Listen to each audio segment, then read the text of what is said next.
Captain's Log Supplemental. There's got to be a better way to share notes than data pads. I feel like somewhere along the way, we lost access to, some sort of better handheld device. We can keep petabytes of data in holodeck programs, but you mean to tell me we can only load one crew report on a pad?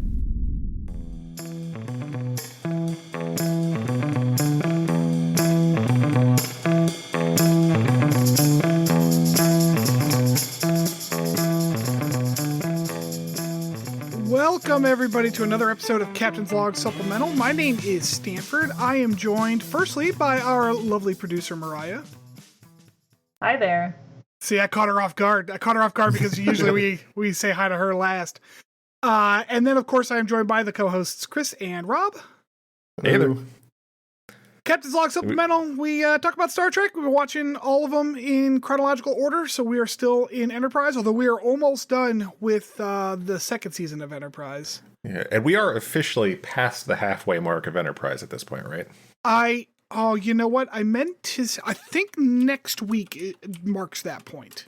Is it okay? Okay. But I know it was coming up. I will double check. I did highlight the one that in the file that is the official halfway point. So yes, next week is when we are officially halfway done with this show. What was around this time? Over the hump. All right. Speaking of watching better shows, I've been catching up on Orville, Chris. I just finished season 2. Oh yeah? Yeah, how'd you like it? It's been good so far. I had only watched the first season way back when, literally a year after it came out. Mm-hmm. So it was nice watching season 2, and now I started with season 3, and it's been good. Real good. Yeah, I've enjoyed it. I like the first season was just kind of, introducing, characters and stuff and making it just seem more like a fun kind of sci-fi, adventure. But they got more deep into, I think, sci-fi themes in the later seasons. So is it more than just like Star Trek satire? 100%. It's the thing I would say is the satire itself is more like, I don't know, satire is the wrong word because it feels like it was trying to be a parody, but then it kind of fell short of that, but in an interesting way. Because what it actually ends up feeling like is more like an Office situational comedy.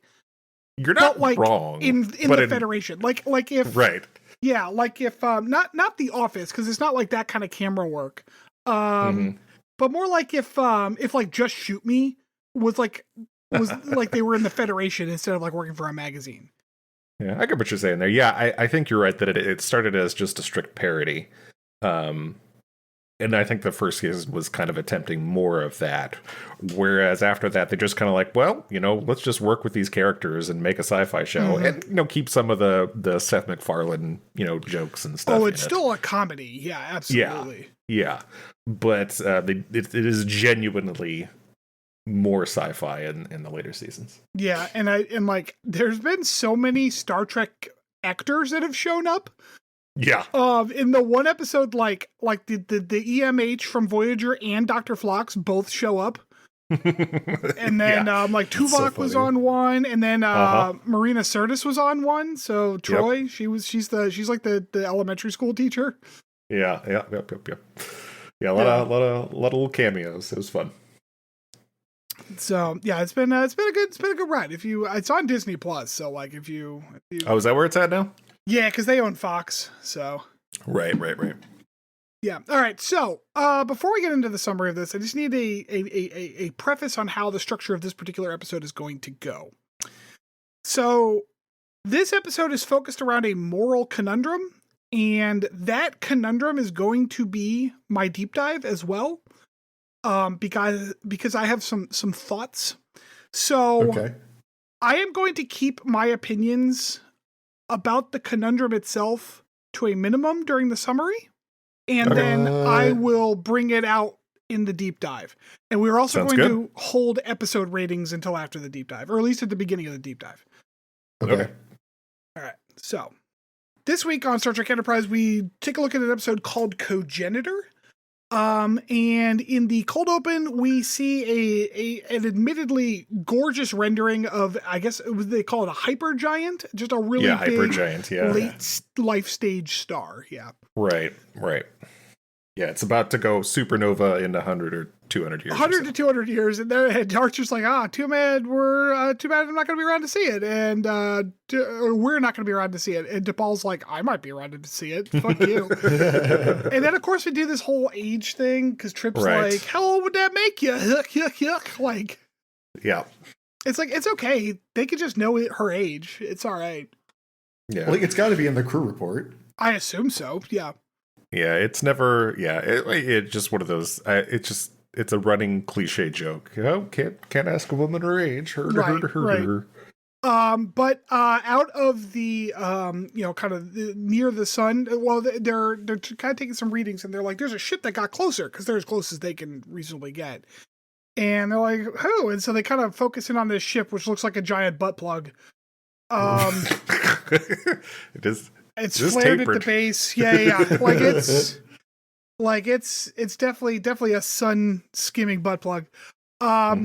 They call him up, and this guy seems genuinely nice. Like, he just seems like a nice alien dude. Captain ever.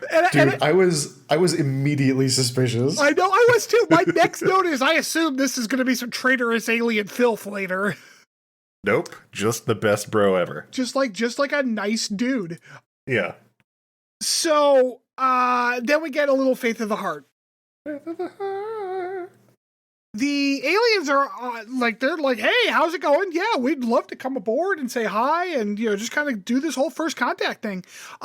So, Trip is showing the ladies how Sundays work in the mess hall. Oh, my God. Why do we need to constantly do this Trip and read macking on the ladies bit? I don't know, but did you notice? I don't know if this was intentional or not, but the ladies got very uncomfortable looking as soon as Reed showed up. Well, you say that, but then the rest of the episode happens. Right. Yeah. So they're having basically a mixer where they're just kind of hanging out. And we find out that these people, the Vizians, I believe they were called. Yeah. The Vizians, generally, they apparently prefer very aromatic foods. So the human foods are some stanky foods, a little bland, but they're very cordial. They're very nice and friendly and happy to answer questions. And Reed comes over and basically inserts himself between these two women that are talking to Trip. And he says, hey, there are engineers over there. Why don't you go talk to him? And Trip's like, hell yeah. So he heads over to talk to the engineer. And this is where we are introduced to part of the moral situation. Because the engineer and the engineer's wife are sitting at a table, and there's a third person with them. And the third person does not have a name. And Trip is very nice. Trip's like, hi, how are you? And this third person seems very uncomfortable. But it is explained then that this is a cogenitor, a third gender that is required for reproduction. Mm-hmm. It has, they use the word it. My sibling is transgendered, so I get a little uncomfortable with using it to refer to a person because it's used as not a great term. So I will be saying they, them. Yeah, that's pretty much how I referred to them in my notes throughout the whole thing. Same. To be fair to the show, it was 2003, so not as advanced. Yeah, transgender awareness wasn't really a thing. Yeah, that is because that is, I think, something that comes up multiple times in the episode, and it is certainly not the best by today's standards. But as you said, it is a product of its time in that way. Right. Although their gender is not actually the moral issue here. Correct. Yes. Nope. Unfortunately, for the sake of the deep dive, they do wind up with a name. Charles. Yeah. Charles. Yes. This is the first time I noticed that this episode does some kind of weird editing cuts, because wherein a lot of Star Trek, or at least a lot of this show, we see the action, this episode doesn't actually show us a lot of the conflicting actions. They just kind of show Trip dealing with it later. Do you know who directed this episode? I do not. Who was it? LeVar Burton. Interesting. Huh. I feel like you actually had that same note about another episode he directed. Interesting, so yeah. The other thing I noticed about this episode, and it might have just been because they were so close to a star, although it wasn't a yellow star, there's a lot of yellow in this episode. Like a lot of yellow light coming in from outside of the ship. Interesting. I was very confused. Yeah, I think it's probably just the setting of it with the other star. Right, just to kind of remind you that there's a star. Yeah. And if I had the same note about another LeVar Burton episode, then that would kind of make sense. Although, like, my complaint is not actually the hard cuts in terms of, like, the direction, but actually, like, the scenes as written feel like we are scripted to see the aftermath of stuff instead of the actual things happening, which I'm not saying is bad. But it was different. Like, it was definitely a different way. And the only complaint I had is I didn't have a good sense of how much time was passing. Yeah. Because, like, they were just like, oh, I got to do this, and then cut, and then it's like, well, that took a while, and it just didn't really give me a good sense of that time. Right. Especially when Trip was with Charles. Like, it got super confusing. Yes, and we'll get to a harder cut about that later that was just particularly jarring for me. However, we cut to, I guess, like, Trip is in sickbay talking to Phlox about the third gender situation. Yeah. Mm-hmm. And Phlox is like, it's rare, but, there are plenty of species that have more than 2 genders. And the one he was like, they got 4 or 5, it's crazy. And then he's like, this is how, in this case, it's probably an enzyme that's required for reproductive and fertilization and so on and so forth that the congenitor contributes. And then he gets so excited to show Trip alien porn that I was very disappointed that it didn't happen. Dude, I love that whole scene. It was so great. Yeah. That was funny. Dude, Phlox is over the fucking moon talking about these alien sex lives, and Trip is so uncomfortable the whole time. He was ready to show his scientific diagrams of aliens doing it. 100%. Yeah, he was basically about to give Trip the talk. The birds, is the a spoil bees, sport, and didn't allow him to. No, Trip's like, no thank you, and he kind of left. So, at some point, Archer is talking to the captain of the other ship about how they are able to get closer to the sun. Turns out they have some kind of advanced shielding that allows them to get not only closer, but they actually have a small shuttle-looking thing that has a lot more layers of this shielding so that they can actually go into the sun. And Archer's like, wow, imagine that, driving into a sun. Which was just a weird statement, but the other captain, being the nicest guy in the world, the broiest bro, is like, you want to come with us? Like, I'm going in this afternoon. You want to come? And Archer's like, yes. Time for a space camping trip. Well, no, we hadn't gotten to the camping. This was just the initial joyride where they go down and back, and then Archer's going to pack later. The inside of the capsule, the probe, I'm not sure what to call it. Pod, whatever you want to call it, yeah. The Sun Surfer looks like a Jules Verne steampunk setup. It did. Yeah. So I don't remember this captain's name. I called him Jules Verne the entire time in my notes. I don't think they actually gave him a name. That tracks, because they definitely did not give the engineer a name. They did not. I think they gave him a name in like the initial like communication and then never mentioned it again. Maybe. The cast list had him listed as Vizian Captain. So maybe not. So Jules Verne. So we get kind of a cut to the scene of them inside the pod with Jules Verne at the steampunk controls. He is quoting Shakespeare. Because he read all of it last night, as well as some plays by Sophocles. Yeah, that was pretty great. Yeah. And Archer's like, "Wow, you're quite a reader." And he's like, "I remember everything I've ever read ever.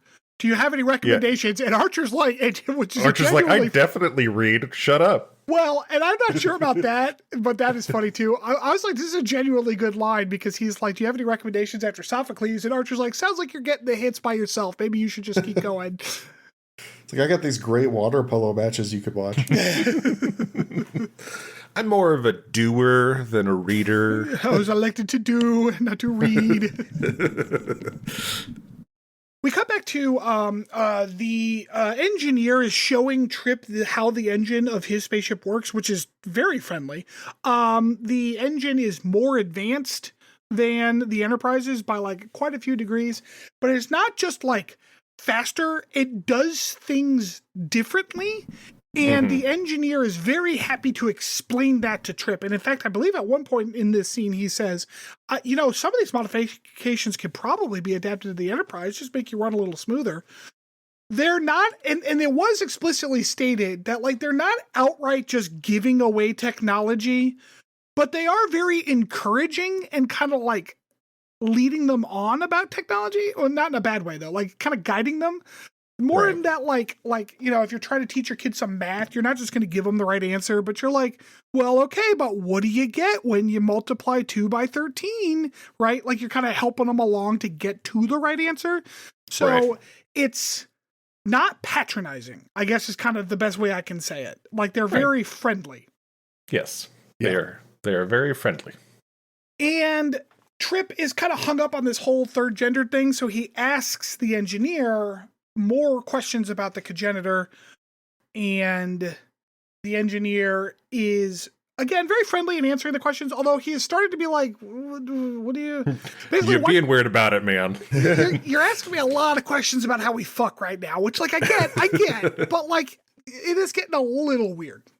So we get into Act 2, and Archer is packing for a several-day trip on this sun probe. And T'Pol's like, this seems like a bad idea just in an interpersonal level, which, like, surprisingly astute of a Vulcan. And Archer's like, nah, it'll be fine. He seems like a nice guy. And which, to be fair, she was wrong. They broke out that entire trip. They had a great fucking time. Yeah, they did. So, and this act is where we get like several clips of various kind of interactions. So we get Archer talking to T'Pol, and then we get Trip talking to, I didn't say who he was talking to, so I don't remember specifically who he's talking to, but he's basically like, it's kind of weird to boil an entire gender of your species down to useless except for fucking. Like that's odd. And then we get a scene with Reed explaining, like showing the tactical officer of the other ship like human food. It is extraordinarily British to describe Stilton as spicy. Like it's like a slightly bitter cheese. Like you'll be all right there, Reed. You acted like it's fucking full of ghost peppers or something. Hey. You giving him shit, but apparently Reed's smelly food game is fierce. Mm-hmm. So she was picking up what he was laying down. Yeah, because he's like, so what do you want to do? And she's like, I'm anxious to see your tactical array. Direct quote. Yes. Fucking horny ass Star Trek. Well, then there's the even more direct quote. Show me yours and I'll show you mine. Yeah. Older tradition. Yeah, so they head toward the tactical array. Trip is talking to Phlox because Trip asks Phlox, hey, do you know what the mental capacity is of like the Cogenitor? Yeah. Is the Cogenitor like, is it, are they not that smart? Like, are they basically an animal? Because they're certainly treated that way. Like, I get what he's going here for, but like, is that the most important thing when you're considering whether this group of people should be treated the way they are? Well, and two, again, keeping my general opinions to myself about this, but I have read science fiction, specifically by Larry Niven, wherein some species will have like a gender that is not sentient, where that particular part of their species is not much more intelligent than like an animal. And I think like that kind of dimorphism is something that I think he picked up out of like, because there are like anglerfish or something where the female anglerfish are like big old fish, but the male anglerfish are like these tiny little nematode things, and that's it, right? So like I think that was kind of where he was getting his inspiration from, the dimorphism there. So it is perfectly cromulent as a scientific concept to be like, well, for whatever reason, through whatever evolution, one of the genders is not sentient. Sure. I mean, at like which I said, point I guess that becomes somewhat relevant. I get that's kind of where they were going, but also at this point, however briefly, he's already spoken to them. That's true. So, like, I feel like once you clearly were communicating, however brief it was, I feel like at that point you're like, okay, well, yeah, they're probably... They can at least say hi, yeah. Yeah, if this is your concern that they're not being treated as people, then you've probably hit the point where, like, yeah, you know, that's probably enough for you to go off of. Sure, but Dr. Phlox says, well, short of having a brain scan, there's not really, like, you know, much I can tell you. So here's a brain scanner. Well, so here's the thing. So this is where we cut from. Right. Well, actually, we after Tactical Array Horny Trek, we cut to Jules Verne and Archer going into the sun. This is kind of a B plot, but I'm going to be honest. There's not a lot going on here. They just kind of do it. Yeah. So like, there's technically, it seems like there's the A plot, which is obviously the Trip and Charles thing, right? But there's also like these like minor C and B plots between the space camping Reed, trip and right. and Horny Reed. Right. So they're like not actual plots of themselves. They're more or less just filler set in the dressing. episode. Yeah. I will say it was kind of cool to get them to actually actually see them doing the thing like in space this week.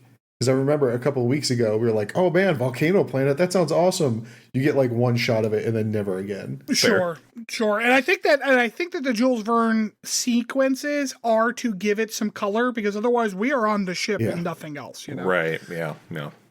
But also, it's an awful idea to let Archer like test drive this thing. Oh man. Next to a star. I feel like the guy's like, I mean, how bad could he really fuck it up?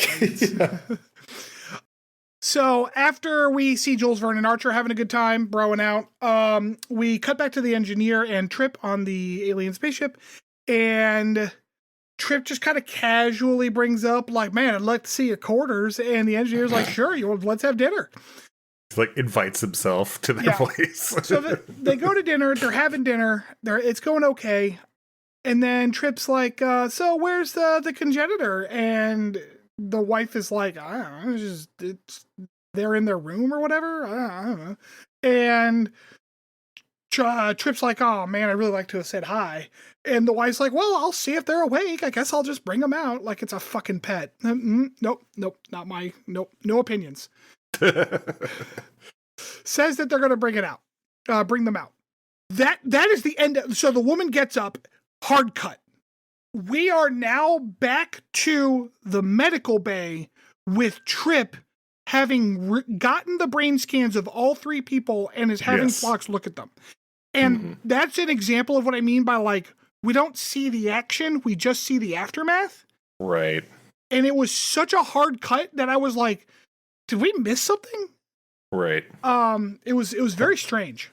Yeah, I also feel like we've gone a weird way, because like back towards the beginning of Enterprise, they proposed the very legitimate question of, is it okay to scan another ship for biosigns? Oh yeah, we're done with that.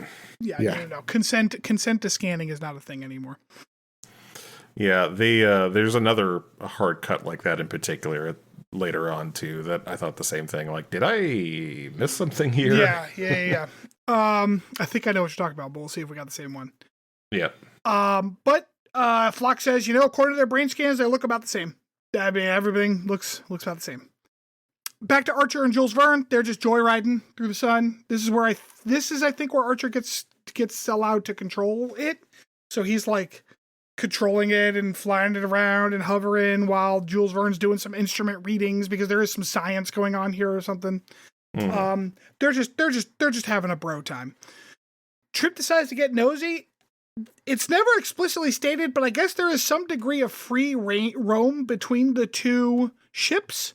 Although Trip said that, well, and this is where the time is kind of weird, because Trip's like, he thinks I'm in astrometrics, but I wanted to see you.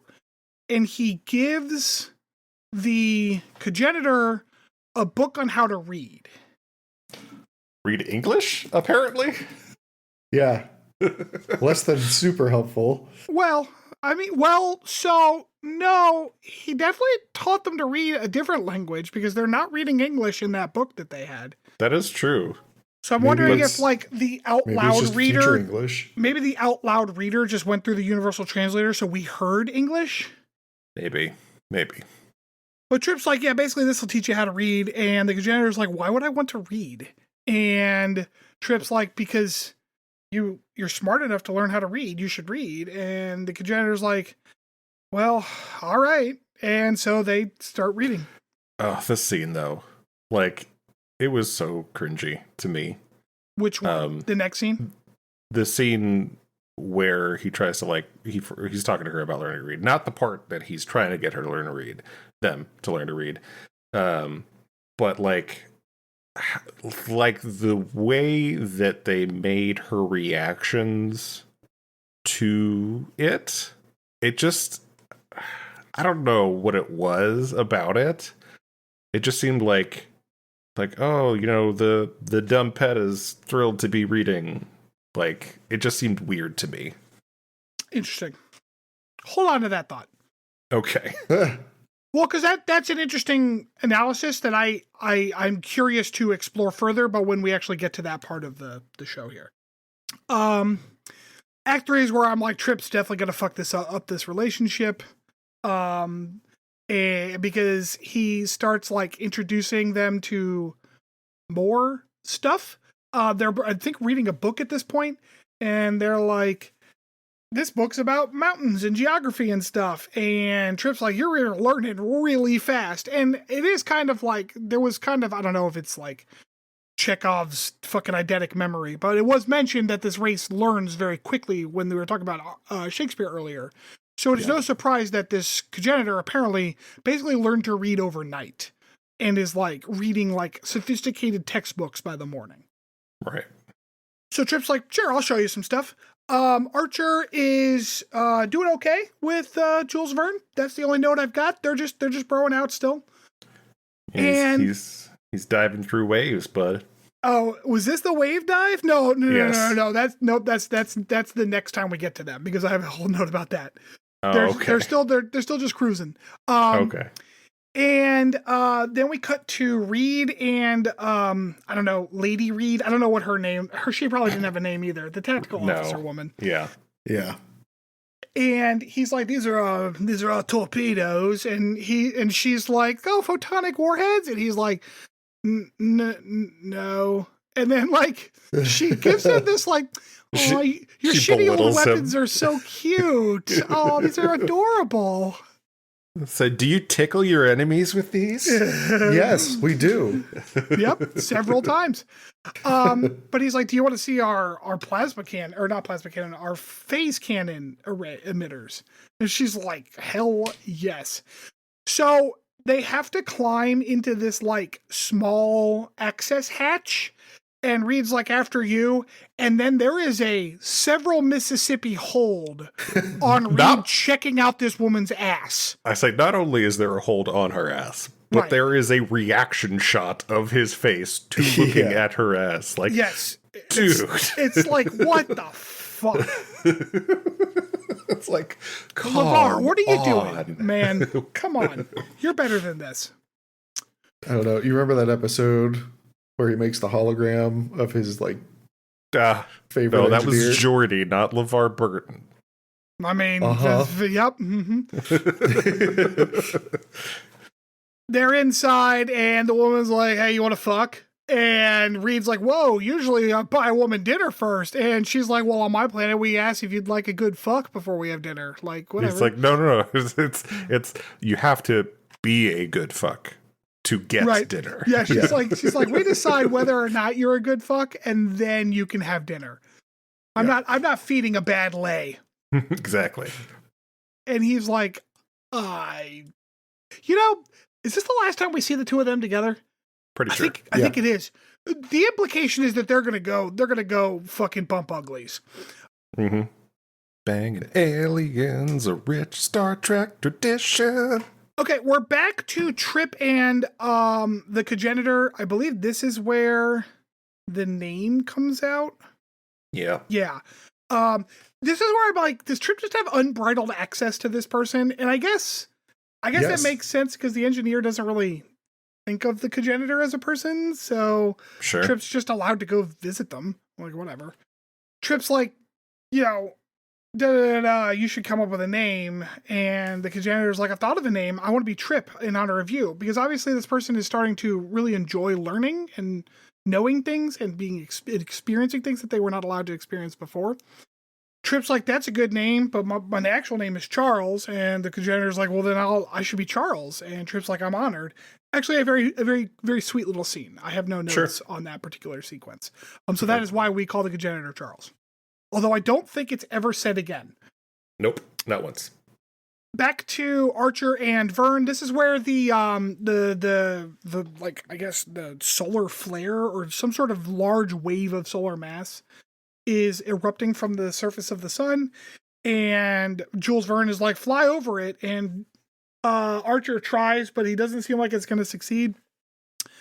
So Archer's like, I've never done this before, so let me try some shit. And so he decides instead to dive down and through the wave, citing some like surfing technique. Yeah, the water and, coronal bursts, those are totally the same thing, right? Yeah. It seemed a little irresponsible, if I'm gonna be honest. It's all right. He got inoculated for radiation somehow. Oh, that's right. They did inoculate him for some kind of well, they inoculated everyone. No, I'm sorry. That radiation was from their drive, right? Oh, that's right. That was for Trip. That was for Trip. Yeah. He's wearing SPF 5000. 5 million. 5 bazillion, yeah. Okay, so we come back to Trip, who is showing Charles around the Enterprise.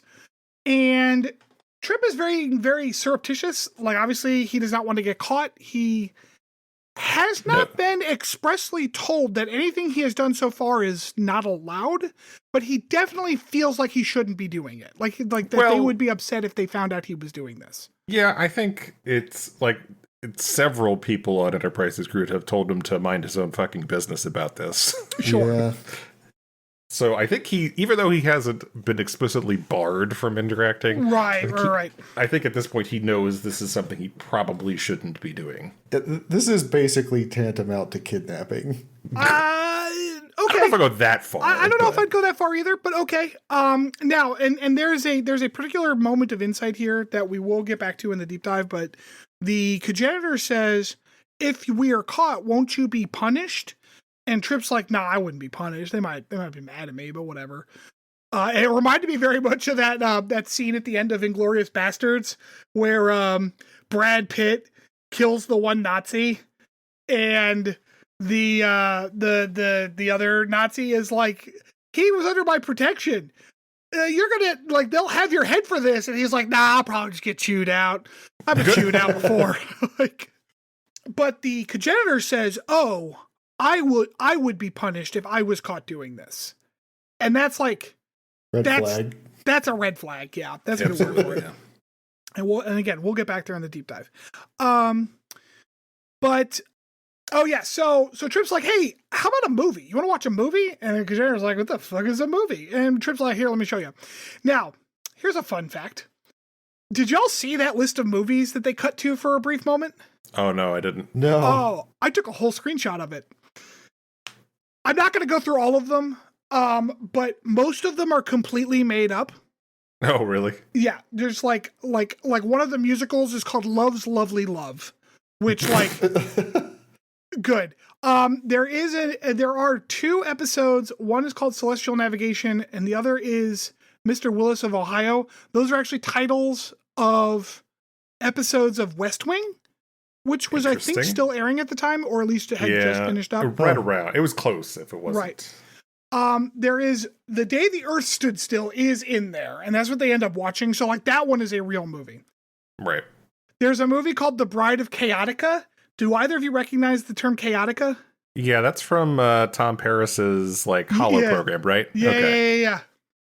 And then there's like all kinds of other random things. One of the science fiction movies is called It Came From Beneath the Refrigerator, which like, I don't know why we didn't watch that shit. Sounds interesting.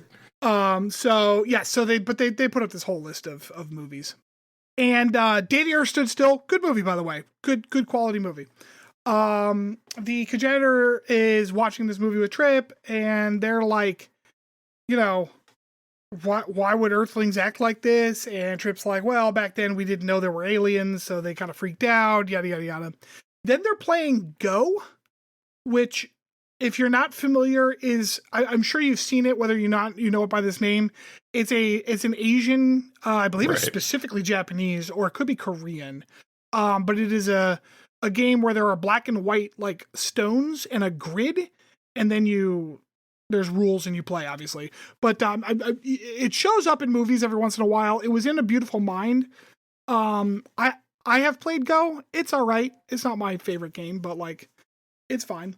Apparently, Trip has had like a Go fucking tournament on this ship because he's like, no one wants to play with me because I'm the best. And then the Cogenitor whoops his ass. Once again, pointing out how smart that they are. Have either of you played Go? No. I'm like aware of it, but I've never played it. Oh, okay. It's all right. It's interesting. It's definitely one of those games where it's like very abstract, so it's kind of like you either like it or you don't. I'm more of a chess guy myself, but sure. It came up a couple of years ago because they were trying to develop AI that could beat like human players in Go, and apparently it's notoriously difficult because of how complicated the game is. Yeah, there's a lot of freedom of movements in the game and a lot of quirks to it. So yeah, I'm not surprised. So this is where I asked the question, and maybe this is where you did, Chris, which is like, there was just a hard cut here. Yeah, exactly. Trip now is banned from going on their ship. Right. Yes. Yeah. We went from playing Go to you're not allowed on their ship anymore.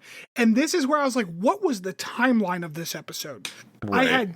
Because like, it seemed like they were hanging out for hours because they watched a movie, they were playing a game. Like, the only indicator of time frame in this is that it's pointed out that Archer and the visiting captain's trip is for 3 days. Yeah. Right. So the time frame is within that, but what the time frame or in between the various events of Trip and Charles interacting is anyone's guess.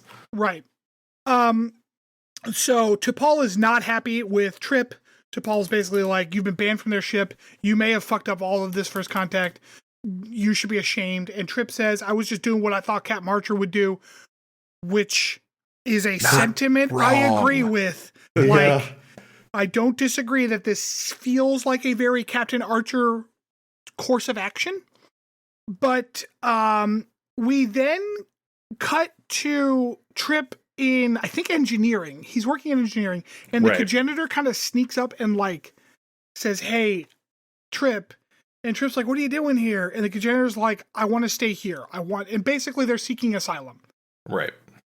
Okay, Act 4. The Sun Sphere Omatic returns to the ship. It's the best word I've got for it. It's like a bathysphere, only it goes into suns. Archer's like, hey, Enterprise, we're back. How's it going? I'm going to stop by their ship and then come on over after we get the data taken care of. And T'Pol's like, you need to be here now. We got a situation. We've got a problem. Archer's like, shit. And this is my note where it's like, here, I'm probably not going to like Archer. And Archer gets a little yelly here.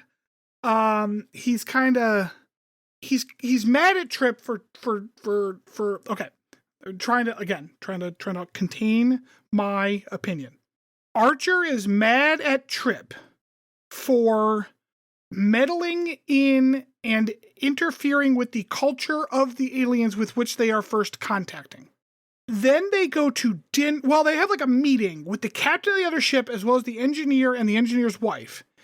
Yeah, and I was just going to say, in their initial meeting, I had a note that at one point Archer says that, I guess I've done a lousy job of setting an example. And I'm like, yeah, Archer, you really have. Yeah. Apparently. Yeah, he also said, we're out here to meet new species, not tell them what to do. Right, which is... Excuse me? Also rich, yeah. In this meeting, Archer comes across as relatively calm, collected, and rational when he's talking to the other aliens. And to be fair to the other aliens, the captain is super understanding. Understanding. Like regardless of the morality of the situation, putting that aside, the captain's basically like, you know, when cultures mix, things get kind of weird. I totally understand. This is quite a moment for you. We've dealt with this before, but this is a moment for you and a decision that you're going to have to make. We can give you some advice, but really, like, you're just going to have to figure out. You know what he's like? He's like when, like, your partner leaves you for a person, and that person turns out to just be entirely cool about fucking everything. And like probably a hippie, like that's what this guy's like. No, man, you're totally allowed to have these feelings. It's totally okay for you to be jealous right now. It's like, what the fuck is happening with this guy? He's super nice. The broiest bro. The engineer is a little less thrilled. And sure. I mean, their baby making was interrupted. Sure. And Trip is trying to be like, look, this is a person and you're treating them like property. And the engineer makes this weird analogy involving stewards. Yeah. Uh-huh. Yeah. Where he's like, well, what about the stewards? And like, you know, blah, blah, blah. And Archer, I believe, is the one who's like, that's not the same. Like, the stewards choose to be here. They're paid employees. Like, what are you talking about? He's like, well, I guess it's easy to confuse things when you don't know someone. Yeah, it was so like, meh. Like, but the captain's like, nah, you know, like, this is a decision you're gonna have to make. And but you know, and let us know. You think about it and you get back to us. He's super fucking accommodating. Mm-hmm.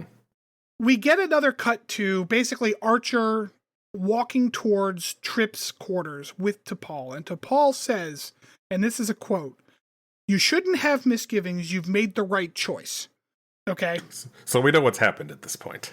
Yeah. Oh, and this is where Porthos shows up too. I totally missed No, I'm sorry. Porthos. That's late. No, hold on. That's in a minute. So Okay.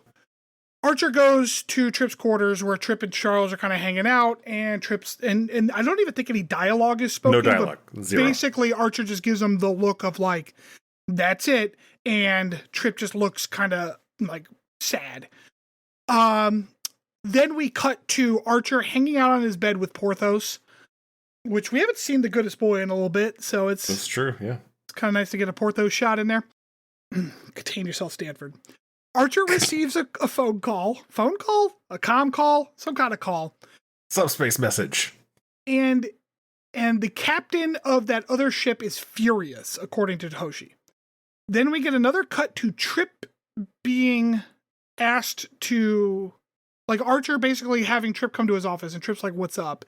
And Archer basically tells Trip, and these are as near direct quotes as I can come up with because I did not actually write them down, but it's been burned into my memory. The captain called, the Cogenitor committed suicide, and it's your fault for meddling, and that you should think about that the next time you have an idea. And that is the end of the conversation. Yep. Thanks, I hate it. Okay. We're going to get back to that in a minute. We're going to take our commercial break. Commercial break? We don't have commercials. We're going to take our break now, and then we will come back. Before we go to break, I will point out, you mentioned the Trip said he wouldn't get in trouble. He'd just get, a talking to. Which wasn't wrong. Accurate. It is accurate. Yeah, he didn't actually get in trouble. Sorry. Anyway. All right. So yeah, no. So we will be right back because I want to talk about this. All right.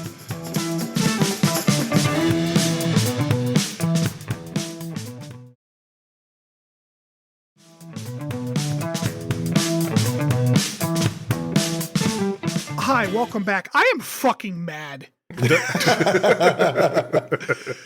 Why? Whatever could the reason be? Let me put it this way. I'm having a hard time giving this episode a ranking above 1, and I don't think it deserves a 1 because I think that this last scene turned it from poorly handled to outright toxic and problematic, to a point where like it's almost like this should not be watched. Like this is a fucking terrible message. So and the other question I have, because you guys have watched the rest of Enterprise and I haven't yet. Does this ever get brought up again? No, God, no. Oh, fuck you. Okay. No, this is even worse. This episode was so egregious to me that I had blocked it out. I forgot about this episode entirely until today. Could you elaborate? So yeah, we're gonna go on. We're gonna go into this, and the reason we're going into this as the deep dive is, well, actually, let me take it. Let me take a step back. What did y'all, before we actually get into the discussion, what was y'all's ratings of this episode? So I'm kind of in the same boat that you were, Stanford. I was really enjoying the episode. I thought it was asking very interesting questions. And then at the end, Charles commits suicide and Trip just gets berated for nothing. I mean, I'm sorry, not for nothing. This was a horrible circumstance that everyone was placed into, but this is 100% what Archer would have done if he was in Trip's place. Archer saying otherwise is complete nonsense. Look at the fight that he had with Phlox about saving that one species on the planet where the other one was due to out-evolve them and survive. But then to make matters worse, I hate the way that Archer handled it. I hate the way that T'Pol handled it. All of it just feels so wrong. This person is clearly their own being, and it's very obvious that they're being treated as a second-class citizen on their world. They are the definition of a minority. They said that they only account for about 2 or 3% of the population, something like that. Yeah, less than 10%. 3%. Sure. Yeah, it was definitely single digits. Yeah, it was 3%. Yeah. Okay. And they know that they can function at a cognitive level of their other genders. This is wrong. This is all wrong. Okay, so what would you have ranked it? I was originally at a 4 until the end, and I was like, this is a 1. This is a 1 from me, boys. All right. Chris? So I think for most of the episode is a 3, and then I didn't really give it much thought as the ranking, to be honest, but I would probably end up at a 2. Okay. So the reason I wanted to do this deep dive is because I watched this episode and I was so goddamn offended that I was like, what the fuck with this episode? So I went out to Memory Alpha and what was the reception of this episode? And it is listed as, according to this book called Star Trek 101. Oh, this actually goes right into my potpourri, by the way. Oh, that's funny. Star Trek 101 is this fucking random book that somebody wrote, and they're it's one of the top 10 essential episodes of Star Trek Enterprise, which, first of all, bold to think that this show has more than 2 essential episodes. So I was like, okay, well, I mean, maybe they were just scraping the barrel. So I went onto Wikipedia, okay? And Wikipedia has a whole article about this episode and its reception. And fucking everyone louds it. It's the greatest episode. Some people are it's one of the greatest episodes of Star Trek. What? And I'm like, but why? What is their reason? I feel like I'm taking crazy pills. So I went digging because the nice thing about Wikipedia, I know it's not a good academic source for shit, but they do cite things. So when they cite things this magazine called it one of the best 20 episodes of Star Trek ever, there's a link to it. I could take a look at that. So Vox has this article that's the 50th anniversary of Star Trek. So this is in 2016. Vox is it was a liberal rag for a little while. I don't know if it still is, but it was a fairly liberal online magazine, especially back in 2016. Is it okay? So Vox Media is a pretty large media group now. I mean, they host a lot of sports sites as well. So. Oh, do they? I didn't know that. Yeah. But they have a thing which is hey, are you new to Star Trek? It's their 50th year anniversary. Let me explain what Star Trek is. And they kind of go through it. And then they're these are the top 25 episodes you should watch if you want to get into Star Trek. And Cogenitor is in there. And they said, on the whole, And like, it's one of those things where it's like, this first sentence I don't disagree with. On the whole, Enterprise favored bland, action-heavy sequences over the kind of thoughtful sci-fi storytelling that initially defined Star Trek. Okay. Fair. Yep. Enterprise could be introspective when it wanted to be. All right, let's see what you got.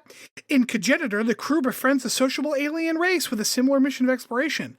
But the way in which they treat their cogenitors, a third gender crucial to their reproduction, raises questions about intervening in other cultures. Does it? Like, what? That's the episode you're going to use as it raises questions about intervening in other cultures. Not any of the other episodes about, like, anything. Yeah, sure. We've had plenty so far too. Yeah. Well, and as I think Rob pointed out when he was giving his rating too, I think the moral dilemma in this is interesting and worth exploring. It's just how we ended up, which honestly, Enterprise has done this time and time again, where it will set up something good and interesting and then flub the ending. Sure. Like, I'm just so confused because it seems like, according to Archer, you're only allowed to interfere in other species if, like, whatever mistakes you make can be rectified by a ceremonial chainsaw. I don't understand what the point the writers were trying to get across with this episode is. It just feels wrong. Well, and we're going to get there. Let me go through a couple more of these reviews, and then we're going to talk about the actual morality of this, okay? Slate in 2013, and Slate was, if I recall correctly, Slate was that a magazine that was big on, like, LGBT, like, community stuff? I do not know. Okay. Also not sure. I'm pretty sure that's right, but I could be wrong about that. But they are also, like, they called it one of the 10 best episodes in the Star Trek franchise. Oh boy. Like, so I can, from a certain perspective, I can see that an episode featuring this type of thing might be a catchy thing to put in a this type of article, you know what I mean? Because you can talk about, like, a third gender and, you know, compare that to other things. And I just don't, I think they maybe are looking at a surface level view of this episode. Right. So that's what I thought too, Chris. I was like, maybe they're just, like, looking at the blurb, because the blurb is, like, interesting. Okay. Mm-hmm. So I'm like, well, hold on, what do people say who have actually watched this shit? So I went to Reddit. Not a great place to find that answer. Because there are people who are like, I don't understand why this episode is considered one of the best. This is fucking awful. And then it's just pages of comments of people being like, no, it's another culture and they have to respect it in very gross ways, right? The justifications are kind of gross. I found an interview with the actor who played Trip, and he is like, well, the only thing I had wrong with that episode is I think Trip should have seen more consequences. Like, what? That, but otherwise his favorite episode ever. And like, so again, everyone's saying this fucking episode is the best. Let me talk about the morality here. I realized when I was after I had initially vented at Mariah about this episode, I realized that I needed outside opinions, and I had already kind of tainted you two because I had said in our little combined chat, this fucking show, fuck you, right? So I had my siblings watch it. They have not seen a single episode of Star Trek, period. Yeah. Okay, so... Oh, that's exciting. First of all, Quinn said that they're both like, what's with this fucking intro? And Quinn said, clearly the best intro, and I will take no criticisms about it. So we will get back to their opinions in a little bit, but I just wanted to throw that out. Like, I'm trying to source opinions about this.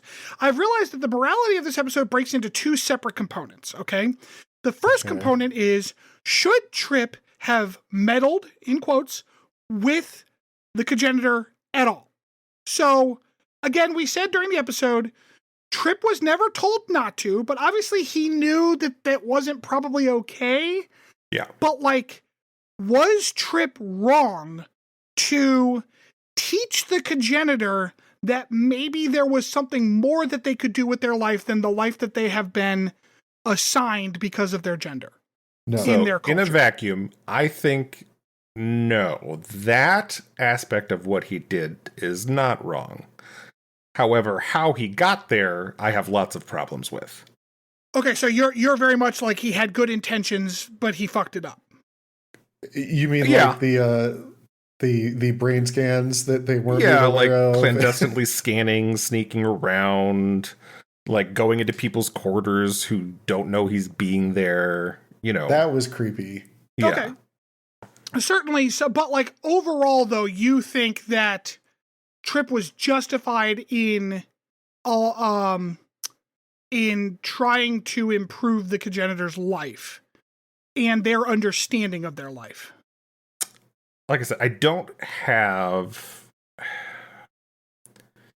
a problem because like I said, I mean, from his first conversation, it is very apparent that they are intelligent enough to, be sentient, and they are also clearly not treated as a person. I think they only give him one meal a day. Yeah, well, I think it is understandable that a human with the morals a human would have would want to help somebody like that. Okay. Rob, do you have an opinion on that particular aspect? Yeah, I think that his actions were warranted. He was concerned for the well-being of this person. Okay. So that's the first part. Should Trip have done this? Okay. What is your opinion on it? Oh, I'm sorry. I thought I was very clear. I definitely think that Trip was completely justified. I understand that, like, the brain scanning part, I think was unnecessary. Like, I don't think he needed that. Because, like, teach the thing to read, and the thing fucking reads real fast. You're good. You don't need a brain scan for this, right? Yeah. But, like, I do agree. I think that there is moral justification for the sneaking around, the violating, like, privacy, which is what you're talking about with the quarters and stuff, sure, in an effort to, for lack of a better term, rescue a person who is being oppressed. I think that is morally justified. However, I acknowledge that there does exist a area of interesting discussion there about what is and is not an appropriate thing to apply your own culture's morals to. Sure. Yeah. Yes. And like that's what I thought we were going to get out of this episode. Right. And I don't agree with the opposite argument, but I understand and can accept that the opposite argument in that realm can exist. Sure. I do get it. I don't agree with it. I definitely don't agree with it. But I get saying, well, it's their culture. You need to let them do what they're doing. Now, the second part, under the assumption that it doesn't matter how the Cogenitor was educated and learned of their plight and gained enough wherewithal to have informed consent. Yep. The Cogenitor asked for asylum. Yeah, that's where I think that's the most egregious part of this episode. Yes, yeah. I agree. The fact that Archer straight up said, we believe in giving people asylum. Right. And the other guy's like, well, we don't. So what do you want to do about that? And Archer's like, well, I guess you're right. Fuck you. Like, that doesn't make any sense because that is, and it's not who's got the best hot sauce. This is asylum. By definition, the person seeking asylum is fleeing a culture that doesn't think they did anything wrong. That's what asylum is. So if we believe in asylum, we have to believe that the people seeking asylum are fleeing something that they don't like. Like, yeah, the whole point is that they're trying to leave a culture that doesn't see anything wrong with the way that they're treating them. That's like the whole point. That's what asylum is. Unless it's like asylum from like a natural disaster. No, but that's not asylum. That's just refugee. Yeah. Yeah. No, exactly. So yeah. Like I said, I agree with you. This is the most egregious thing. And the way this plays out, it almost feels like because Archer broed out so hard with the Vizian captain. Yes. So that's let his feelings for that person interfere with his decision making on this issue. And Archer would never do that. I said this to Mariah earlier. It's like if this episode was written the same way, but the species was a technologically inferior one, it would have had a different ending. Saru. Can you think of an example? Because yes, I don't disagree, but the problem is that is a more contemporary episode where we are generally as a culture a little more progressive. Right. So is there any, like, you would need to find an example from earlier than that, and I'm sure there are some. I was too mad to look for them. But like the idea that like someone is fleeing an oppression that like the species is like, you have to send them back because we want to oppress them and you can't do anything about it. Like that has definitely happened in Star Trek before. Yes. We had it last week. We had it with that Klingon colony where they were running away. We had it with Marauders. Like, it happens time and time again, and every time Archer has opted to intervene. What about the beginning of Voyager? Elaborate. Is it Voyager that I'm thinking of? Where I don't know. Those people are under the cave? Yes. Yes. Yeah. You're thinking of, like, Kess's people. Right. Yokamba. Weren't they like being held there and some of them didn't want to be there? No, not quite. I think like Kess like wanted to like explore, but I don't know if they were being detained in any way. Yeah, I don't think they said Kess couldn't leave. Right. But yeah, I think I generally agree. I know there's been Star Trek episodes like this where, you know, somebody's seeking asylum. I'm pretty sure there's at least one or two Next Gen episodes about that specific issue. And here's the thing, too. And this is where I got so fucking mad I saw red. Because my issue isn't even that the asylum was denied. I will point to the Orville on this. The whole episode where there was like this righteous fight over whether or not to reassign the baby's gender. Right. That did not end in a good way. No. The baby's gender got reassigned. Yes. And like, that was a moral fight that they lost. And that Correct. sucked. So I'm not saying you can't have, like, the asylum was denied. I'm sorry. But the message at the end was, because you tried to help this person, they died. And it's your fault. And that is fundamentally fucked. That is an awful thing to have ever written down on a page or filmed. Like, Archer really takes no responsibility at all. No responsibility at all. It's Archer's fault. And like, if they wanted to do this right, this episode could have been good if they had ended differently. Go fucking figure. So many times we've said this. Because all they would have had to do was grant the asylum, but then the species is like, never talk to us again. Mm-hmm. And so then there's this discussion over like, was it worth it? You know, was the one person's life? You saved one person. Right. Whereas if we had had a long-term relationship, maybe we could have worked something out further. Yeah, exactly. So like you traded and there's no right answer to that question. There is no right answer of do I save a life now or potentially maybe save lives in an indeterminate future? Another interesting moral dilemma they could have wrapped into this episode. Yes. Yep. And all it would have required was them to say, you're granted asylum, and for the captain to say, we'll never see you again, fuck you. And that roll credits. And it would have been a perfectly good episode. But because the moral of the goddamn story seems to be, well, Trip, they fucking died and it's your fault. I did like, even if it had been like, they didn't grant asylum and Trip was just like sad about it. And Archer was just like, you almost ruined this for us. What the fuck, man? And Trip's like, sorry, Captain. And that was the end of the episode. Even that would have been okay. Mm-hmm. But the idea that we're going to go out on Trip is responsible for this person's suicide because he tried to free them is fucking ridiculous. And that's part of why I was asking, like, does this ever get brought up again? Because that makes it even worse that it hasn't, like, that it doesn't come up ever again in the future. Like, Because at least they could have shown some character growth or something, or like some like problems in the relationship between Trip and Archer. But no, this is just another throwaway problem that they created, and they're just not ever going to talk about it again. Exactly. That makes me insane.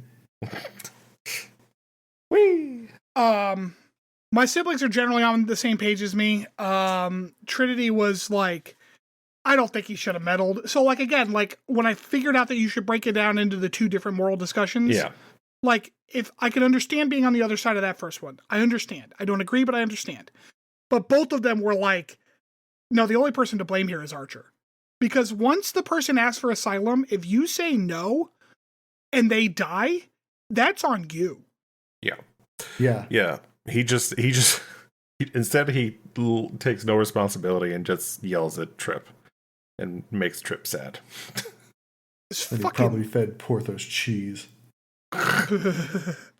So, anyways, that's what I've got. I can't emphasize enough how disappointed I am in not surprised by the writers of this show, but disappointed. But also how disappointed I am in the rather milquetoast analysis that everyone seems to have done of this fucking episode. Such that they're like, it's one of the greatest episodes ever. And it's like literally your 5-minute scene at the end, if that, maybe 2.5 minute scene at the end of Archer yelling at Trip undermines any moral high ground anything had in this episode to the point where it's dangerous. It's dangerous. Yeah, it was. Like, this is that same fucking argument of like, well, you know, we shouldn't encourage trans people to explore being trans because they'll kill themselves. Yeah. Like, that's a real argument fucking assholes say. Yeah. I don't know of any other way to put it besides Enterprise flubs another ending. I mean, it's hard.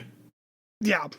It's so, oh man, fuck it. I'm giving it a 0. This one is so fucking bad. I'm giving it a 0. This is my new, I'm gonna go ahead and say just flat out, I would rather watch Threshold twice than this shit. Like, god damn this fucking episode.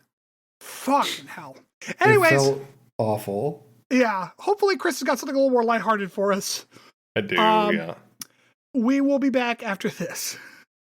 I did want to say you're welcome because I did coach him to not go into his dislike of the episode until after. Actually, what I thought he was just going to wait and let you all say what you wanted to say about it, and then at the very end, like, go on his tirade. I do like how you did it. You made that your deep dive. Yeah, that was well done because this would have been a really long episode. This is honestly, I was just gonna say, this is the first time in a while we've actually explored the moral dilemmas in the deep dive. Yeah. What would you have done, Stanford, if Chris and I were both like, no, this is the greatest episode of Enterprise we've ever seen? You're not those type of people. You wouldn't be friends if it's one of those things where like, we wouldn't have been friends, and I would have convinced you were wrong. Like, and I mean that in all sincerity, because like, I would not be friends with people who thought that. Like, that's genuinely true. Like, and I was actually surprised. I was surprised by Trin and Quid being like, or Trin being like, he shouldn't have meddled, but the ending was just unbelievable. I think, you know, he shouldn't have meddled is something that can apply in a lot of situations. I don't think this is one of them. Right. It was certainly unprofessional of him to have meddled. Yeah, but I don't care, you know? Like, right. It's one of those things where it's like, the thing that I care about most is consent. And this person has the capability to theoretically consent, but was not given the opportunity to have informed consent. Yeah. So therefore it's been stripped from them. And that is regardless of species, that is wrong. I think that is wrong. I don't agree that your culture can allow for you to strip consent from a sentient being. Right. It's like, are we just slavers then at that point? Exactly. Right. Exactly. And like, I see people on Reddit who are like, well, there are races that have slaves, and what about the Ferengi and stuff? I'm like, yeah, they're not part of the fucking They're Federation. not okay either. And we hate them. Like, yeah. And just because these guys are nice doesn't make their moral actions any better. No. That's what Archer said. He that basically is said basically what Archer said. Yes. And the only final fuck you, Archer, was that his stupid decision, and they still didn't get to be friends. So fuck you.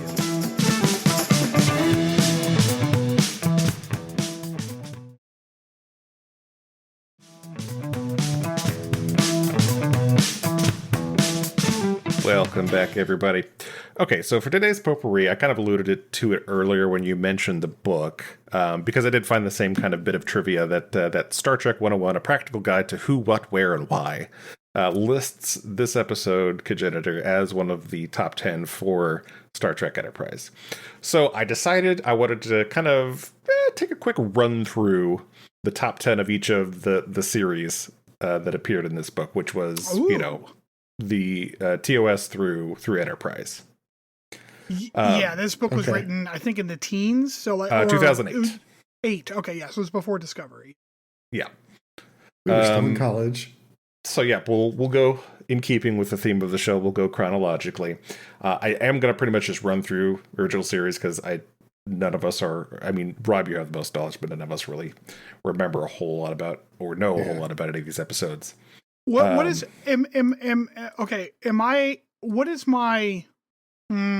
what's my motivation? Am I saying whether or not I agree that these should be the top 10, or am I supposed to be like I acknowledge that they think that?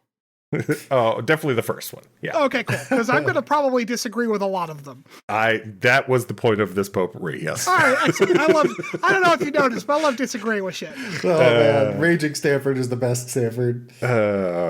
Okay, so to run through the original series, and these are just kind of listed chronologically. They didn't have like a 1 through 10, like this is the top one or anything like that. You're doing production chronologically? Yes. Okay. So where no man has gone before, which was episode 1-1, or the second pilot of the show, which is while exploring the energy bear at Galaxy's Edge that crippled an earlier ship, Kirk's longtime friend and crewmate Gary Mitchell begins mutating into a godlike entity disdainful of the mortals around him. So this was basically the first, Kirk episode of original series. Oh, Gary Mitchell. Number 2 was The Naked Time, which love that title. If you will remember, that was in the Star Trek episode or romance novel quiz in one of the potpourris I did. Yep, the Enterprise crew catches a virus that removes their inhibitions. Next was Space Seed. Jesus, wait, was that actually the episode? The Naked Time was actually about being naked. Yeah, it was the inhibitions were removed. The screenshot for that in Memory Alpha was like Sulu running around the bridge without a shirt on. Yeah. I thought it was called The Naked Time because I don't know, I thought it was like poetic. I didn't realize it was literally like, there's going to be a fuck fest. I think that's the same episode where Sulu like whips out the rapier or the fencing. The fencing rapier, yeah. All right, next was Space Seed. The Enterprise discovers an ancient spaceship carrying genetically enhanced supermen from the late 20th century Earth and their enigmatic warlord, Khan Noonien Singh. Yeah, that's the Khan episode. And as an episode, it's fine. I actually, if you want to know my opinion about this episode, because I've actually seen this episode, the end of it is fucking baffling because they're like, we're gonna prison Khan on the planet. Khan, a genetic superhero who is considered by the database that they looked him up in to be one of the most charismatic and successful rulers of the planet. He seduced one of the crew members of the Enterprise to give him access to the computer. And Kirk's like, well, you could be exiled with him, that crew member, because you damn bitches and they're stupid being seduced by sexy men, it's all your fault that we all got in this situation, so you can join him. And it's what the fuck?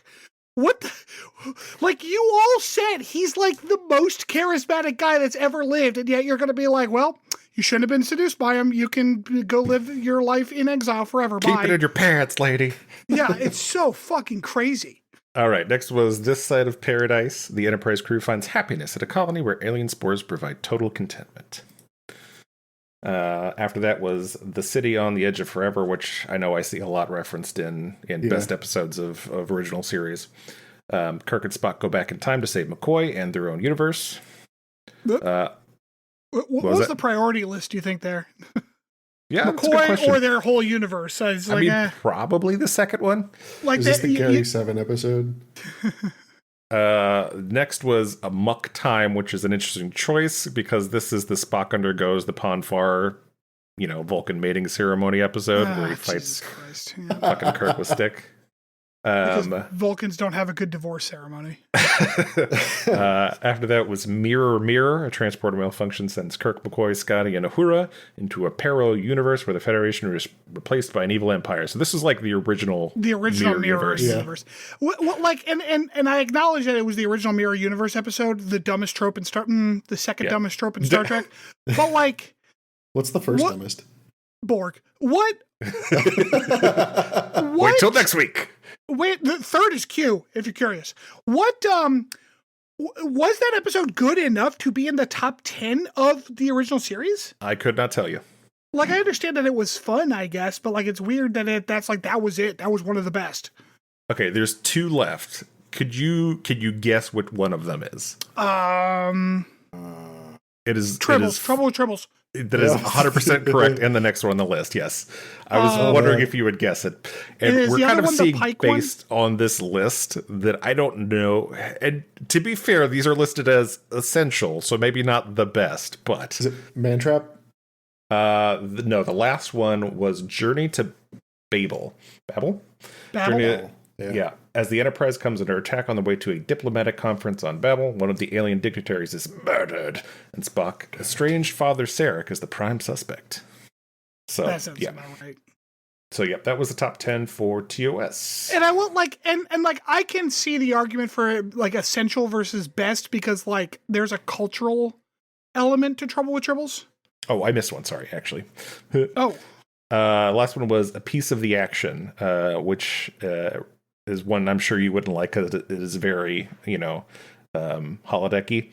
Returning to the planet last visited by Earth ship 100 years earlier, the Enterprise finds a planet that has based its culture on the Chicago gangsters of the 1920s. Chicago gangsters. Oh, God. Yeah. So, that was the 10 most essential. Moving on to TNG, we have Encounter at Farpoint. By the way, if you haven't noticed so far, it's listed basically episode 1 of every series. That continues on as far as I can tell. Well, that's why I asked about Mantrap, because that was the original pilot. I figured that would make the list. Right.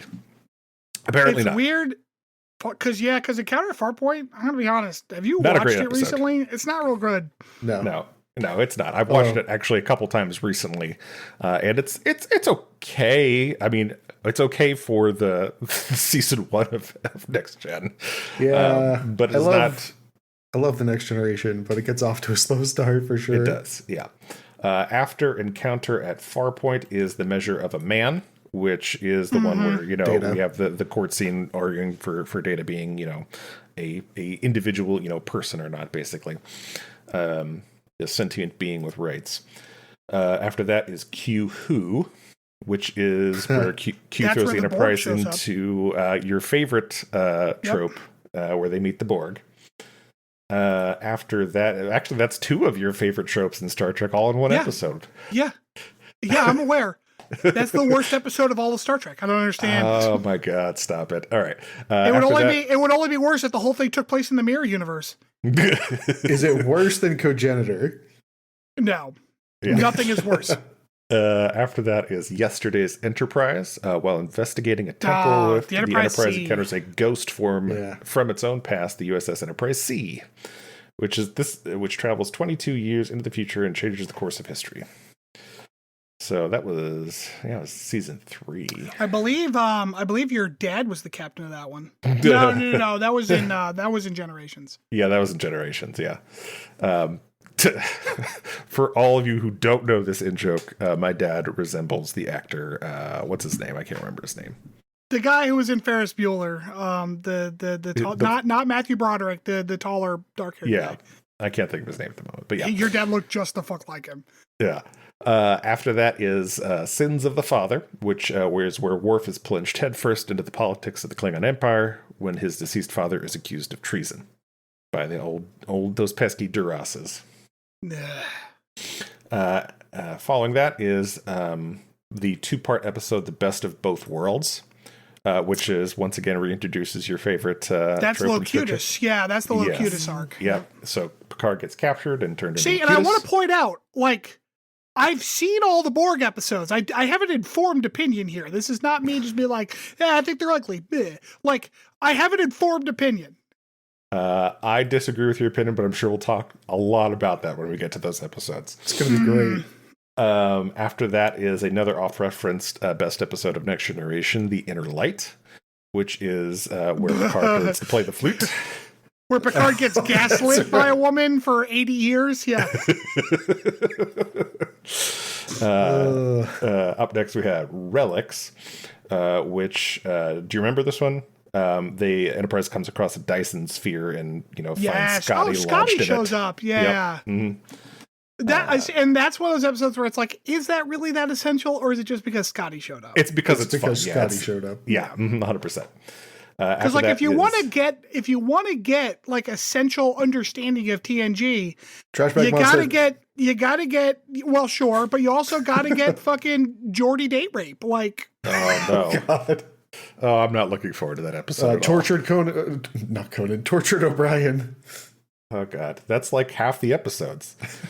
There's also Tapestry, which is after being attacked on an away mission, Picard dies and meets Q in the afterlife, who offers him the chance to change a crucial moment in his history and prevent the mistakes he made in his youth, where he gets to change the part where he gets stabbed in the heart by a Nausicaan.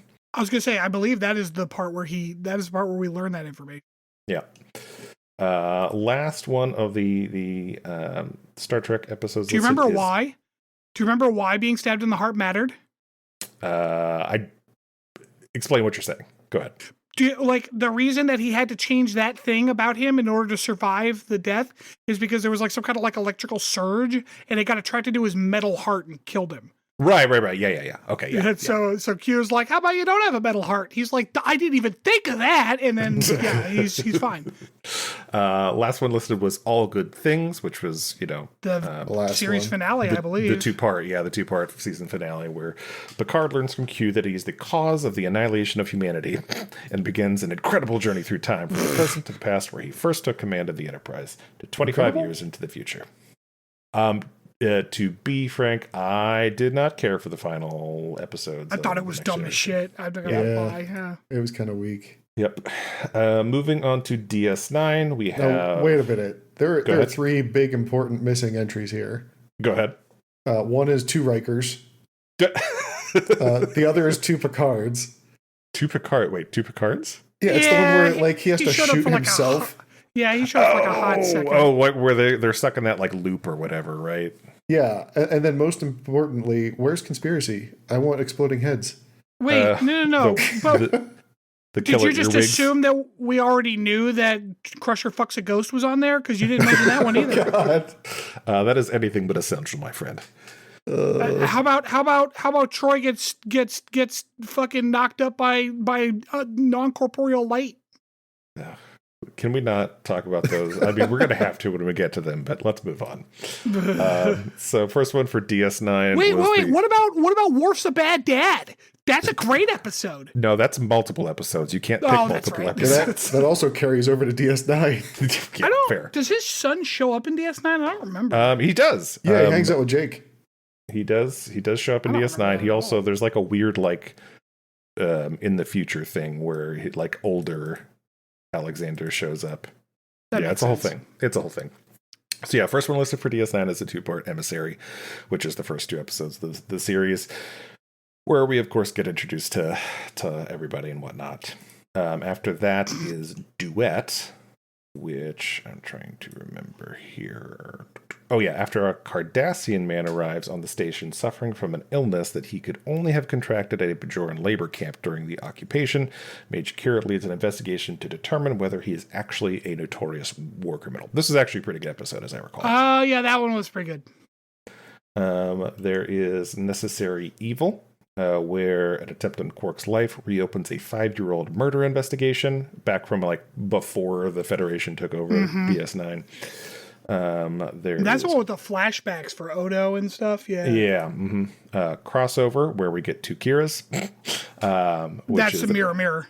Yep. An accident inside the wormhole sends Kira and Bashir into the mirror universe. After that is The Way of the Warrior, where we have Worf joining the show basically at this point.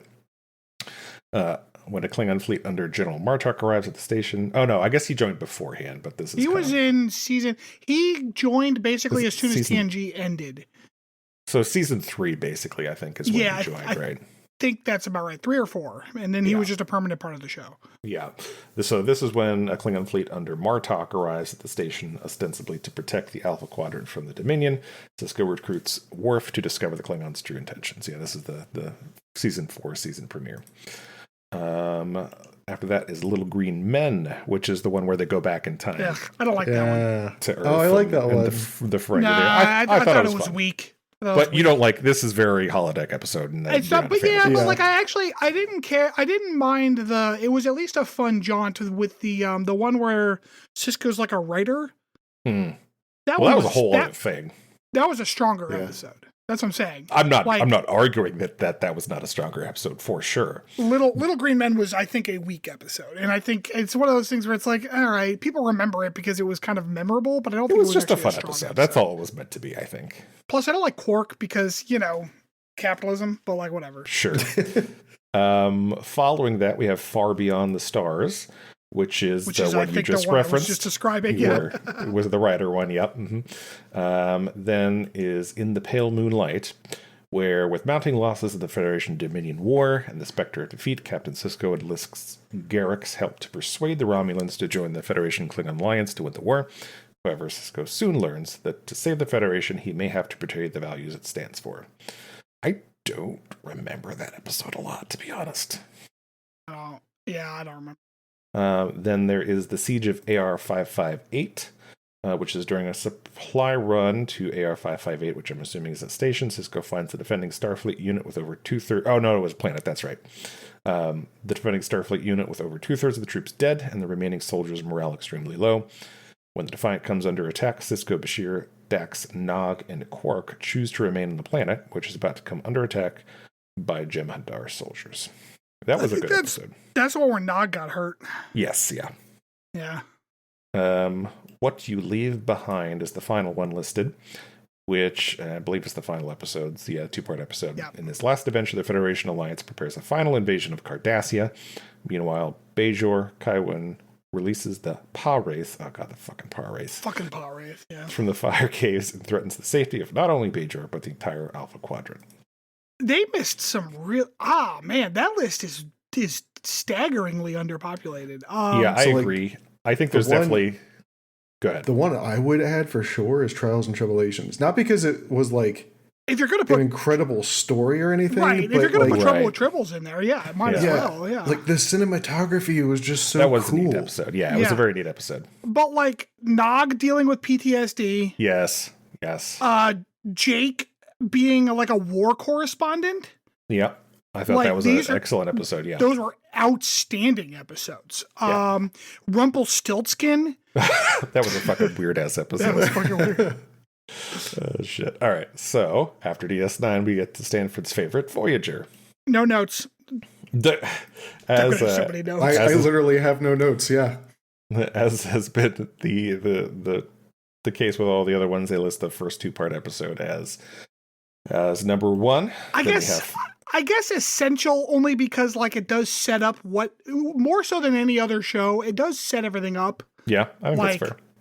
I guess because it's fine, but it's not like the best.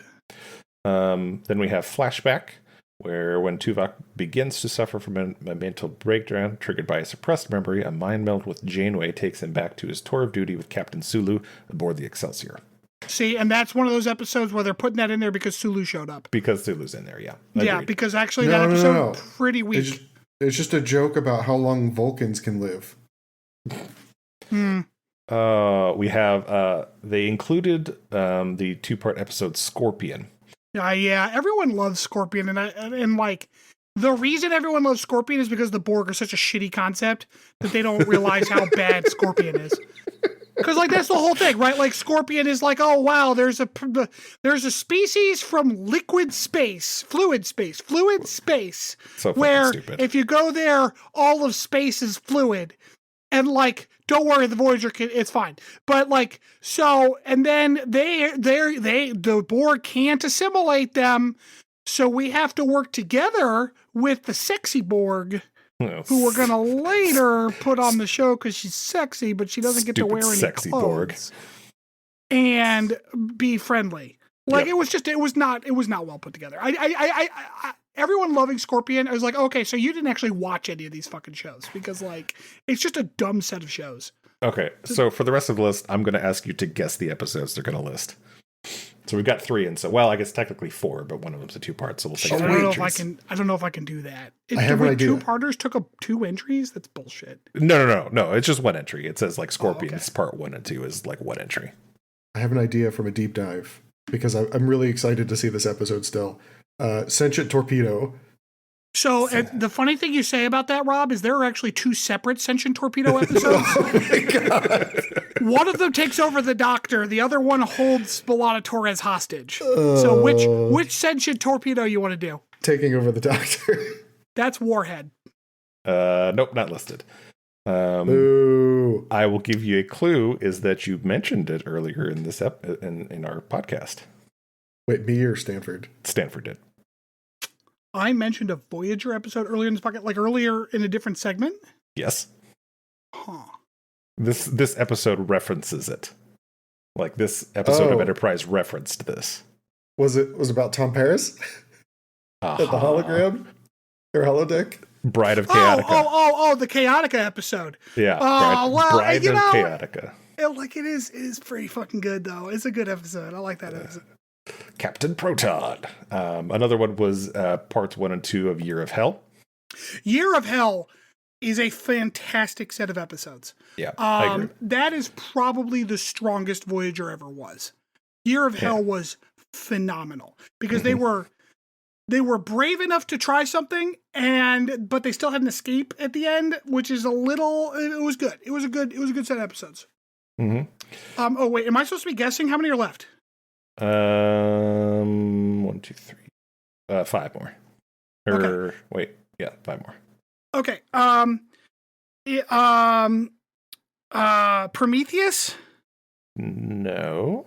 Shit. Was the finale one of them? Which I think was called, what was that one called? Endgame, yes. Endgame was. Yeah, all right. So that one's on there. Think Tank. Think Tank's got to be on there. It is not. What the fuck? Think Tank was a phenomenal episode. Yeah, once again, I don't know if they picked these for being good or not. Oh, like some shit. it seems like they did. Is Future's End on there? It is not. Good, thank God. Is Threshold on there? Threshold is definitely not on there. That's definitely essential. I agree that it's essential. to know the depths that the Star Trek universe has plunged. All right, just lay them on me. Yeah, we got Dark Frontier, which Captain Janeway devises a plan to steal a transwarp coil from a damaged Borg sphere. We get the Borg Queen comes and says hi. We have Relativity. Yeah. Sorry, go ahead. No, we have Relativity, which is where Seven of Nine is recruited by a starship for the 29th century to save Voyager. That was not good. Blink of Sorry, an too eye. much time traveling. I'm not a fan. Yeah, I know. Blink of an eye. Over time and generations, a world tries to uncover the mystery of a strange object in the sky. I do remember this episode, and I remember enjoying it. Over centuries, they try to unlock the mysteries of what? Over time and generations, a world tries to uncover the mystery of a strange object in the sky, which is where they saw Voyager. But they live faster. Right. And most of it is from it's a Robert L. Forward reference. Okay. Yeah. Yes, I do remember that. Yep. Then there's Timeless. A failed attempt to return home results in Voyager crash landing on an ice world and also in the deaths of the crew, except Chakotay and Harry Kim. Now, 15 years later, the two men, having resigned from Starfleet, attempt to alter history to save the ship from disaster before Starfleet. Again, another time travel one that was stupid. All right, and I will go ahead and run through Enterprise as well, even though we haven't gotten to some of these. We, of course, have Broken Bow, and we have Shockwaves. No, Broken Bow, by definition, is the worst episode of Enterprise, because without it, we wouldn't have this goddamn show. We have Shockwave Part 1 and 2, because that's the one where they cause the destruction of the alien colony, and Daniel shows up and whatnot. Cogenitor is listed there next. See? Yep. We have First Flight. We haven't gotten to First Flight. No, we've only gotten to the first 3 on this list. Oh, First Flight. Yes, First Flight is considered widely to be one of the best episodes of Enterprise. I don't remember it at all. It is in 2 episodes, so Rob, you're actually going to be doing that one. Cool. Yeah, basically Archer's reflecting on his time in the NX test program. We have The Expanse, where some things happened, and Enterprise is recalled and sent into a strange expanse on a new, more vital mission. I left out some details there to not ruin it for Rob. Thanks. We have Twilight after that, which is the effect of a Delphic expanse anomaly leaves Archer unable to form any new long-term memories. 12 years later, he wakes up one morning and is stunned to learn the outcome of a set of events that we haven't gotten to. This is really great. I'm really feeling like I'm there, Chris. Keep going. We have, after that, Similitude, which is during an engine performance test, Trip is critically injured and left comatose in sickbay. Phlox suggests that Tucker's only hope for survival is the creation of a mimetic symbiote. In other words, a clone. Crew and Trip's clone have to face the unforeseen emotional ramifications of his creation. I didn't hate that episode, as I recall. I don't remember that one, but it sounds dumb as shit. It sounds dumb. It's just and I'm not saying it's bad. I'm saying that the blurb sounds dumb. I wouldn't choose to watch that. Next we have Kirshara, which Archer and T'Pol endeavor to expose an ancient Vulcan artifact to Vulcan society, while Enterprise becomes involved in a standoff between the Vulcan and Andorian fleets. Then we have a 2-part Mirror Universe episode in A Mirror Darkly. Unrelated to anything in this show, it is fun though. I actually kind of like it in that I like Waterworld kind of way. It's not good, but it is fun. Then we have Terra Prime, where a human isolationist leader threatens to destroy Starfleet Command unless all aliens leave Sol system immediately. Jesus Christ. Sounds like The Breach. So, yep, that has been the rundown of the 10 essential episodes of the original Star Trek series. I now have that book, so I'm sure we can mine some other fun things out of it. Some nuggets, yeah. I thought it was interesting looking back through what it considers essential. I disagree with a lot of this list, and I mean, I get essential doesn't mean the best, but some of these are why is this included at all? This is essential. We could, I don't know. It might be a good thing to maybe this is a good idea. At the end of when we're done with a show, to now that we've done it all, episode. And I don't know necessarily about top 10, but the 10 most important or essential episodes that we would put on that list. Carbon Creek. Okay. Oh, for fuck's sake. I don't even necessarily disagree with that statement, but we'll see. All right. Dude, it completely rewrites the history of Vulcan-human meeting for the first time. Every episode that has Porthos. The goodest boy in Starfleet. All right. Well, that will wrap it up for us today. As a reminder, please rate, review, and spread the word to any friends who might be interested in listening. It does a lot to help us, and we appreciate it. Any final thoughts for the episode? No, we got to wrap so we can go fight for Super Earth. Yeah, we got to bring liberty to the galaxy. Flaming hot cups of liberty. All right, guys. We will catch you next time. Bye. Bye-bye.